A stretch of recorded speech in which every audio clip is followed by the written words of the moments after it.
Hi everyone, I'm Rob Ladd of the Cavalier Sports Report at Johnson County Community College. Basketball season is finally upon us, but that also means it's time to put on your dancing shoes. Here to talk dancing with us is the head coach of the Golden Girls dance team here at Johnson County. It's Amy Sellers. Amy, thanks for being here this morning. Thanks for having me. So you have a long, distinguished, I think, career in dancing. You went to Kansas State, where you were a member of the Classy Cats, which I think is a pretty renowned dance program. Tell us how that prepared you to be a college dance instructor. It just really gave me the college experience being on a dance team for a university, and I knew what I could take away from that and apply to my own teams, and maybe what was more meant for a university and what would work here. So just a lot of different things.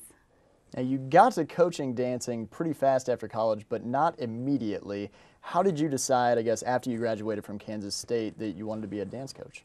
Well, I graduated with my degree in apparel marketing, and I loved my degree, and I loved, working with clothes and fashion and all that.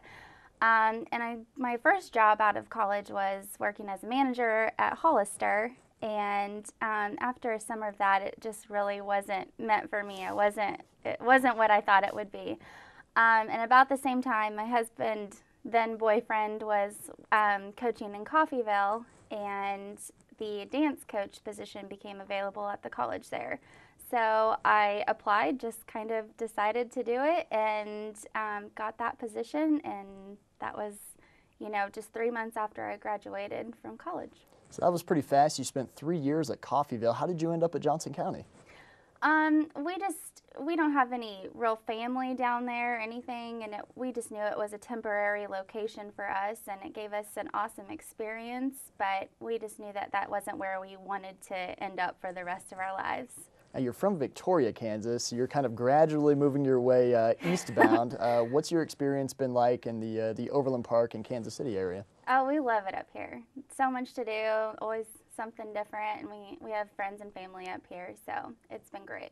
It's a great big metropolitan area. Does it make it a little easier for you to recruit dancers and find girls to fill your roster? Definitely, yeah. It's endless. There's so many, great high school dance teams up here and studios, so we get a lot of great recruits out of that. Now, you're only in your first year here at the college. What have you found, I guess, in the area? Where do you get your dancers? It's pretty much a variety of, where they actually come from, what schools. There's not a majority from any school. It's just a little bit from here and there. But yeah, it gives us some nice options. Do you look for a particular style or experience from a dancer, somebody that's maybe more classically trained, someone that has more focus in hip-hop? Are you looking for versatility? What do you like out of a dancer? Versatility is great. I really like the performers, the people who can go out there, and even if maybe hip-hop is not their most comfortable style, they can go out there and perform it like it is. That's the biggest thing to me. Obviously, training helps, but as long as they're a performer and they're willing to try and learn it, then I'm all about that. You remember the Classy Cats, so I know there's a lot of versatility there. You also, my understanding is, headed an all-male, I guess you didn't head, but you coached an all-male hip-hop group, and I think maybe the only all-male hip-hop crew in the entire country. So what's your style of dancing that you bring here to Johnson County? Personally, I'm more of a jazz girl, like that's my strength, but I really like anything and everything, and I'm willing to try new things and, put some effort into trying a new style.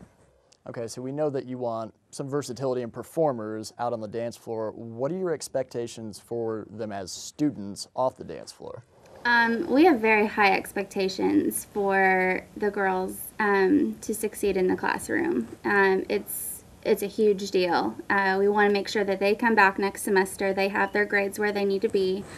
They just need to pass their classes, and we require study hall hours every week, and they have to turn those in. We do the blue cards like the athletics do, so try to keep an eye on them and get them the help when they, early on, so they can fix their problems.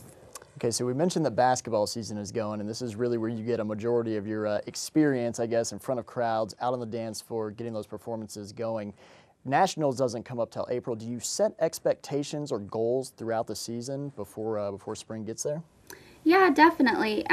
We want to advance as a team, so we need to make sure that we're working on our technique and working on different skills to make sure that once Nationals gets here, we're at the strongest point that we possibly can be.